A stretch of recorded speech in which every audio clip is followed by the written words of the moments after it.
അറിയില്ല, എനിക്ക് അതിനെ കുറിച്ച് അറിയില്ല. അദ്ദേഹം രാജിവെക്കട്ടെ, അപ്പൊ ഞാൻ പ്രതികരിക്കാം. അത് അദ്ദേഹത്തിന്റെ സ്വന്തമായ തീരുമാനമാണ്. അങ്ങനെ ഉണ്ടെങ്കിൽ എനിക്ക് അറിയില്ല. നമ്മളിപ്പോ ഒരു അഭ്യൂഹത്തിന്റെ പുറത്ത് മറുപടി പറയേണ്ട ആളല്ലല്ലോ ഞാൻ. അത് അദ്ദേഹത്തിന്റെ സ്വതന്ത്രമായ തീരുമാനം, നമ്മളാരുമായിട്ട് ബന്ധപ്പെട്ടുണ്ടായിരിക്കുന്ന തീരുമാനമല്ല.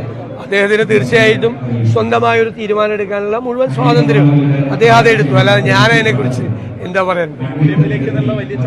അല്ല, ഞങ്ങളത് ചർച്ച ചെയ്തിട്ടില്ല.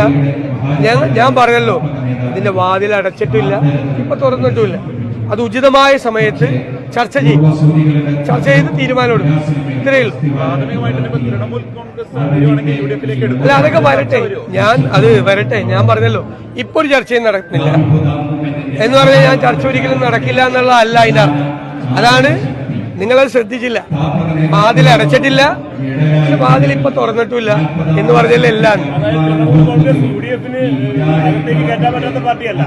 ഞാൻ പറഞ്ഞതിനേക്കാൾ കൂടുതലൊന്നും ഞാൻ ഇപ്പൊ പറയില്ല. പ്രശാന്ത് എന്നെ എത്ര നിർബന്ധിച്ചാലും ഞാൻ പറയില്ല. അതൊക്കെ കൃത്യമല്ലോ, പറഞ്ഞ വാക്കുകളിൽ എല്ലാം ഉണ്ട്. ഉറപ്പായിട്ട് പോകും ഞാൻ. കാരണം അദ്ദേഹത്തിന്റെ മരണശേഷം ആദ്യമായിട്ടാണ് വയനാട്ടിലേക്ക് പോകുന്നത്. അദ്ദേഹത്തിന്റെ വീട്ടിൽ പോകും തീർച്ചയായിട്ടും.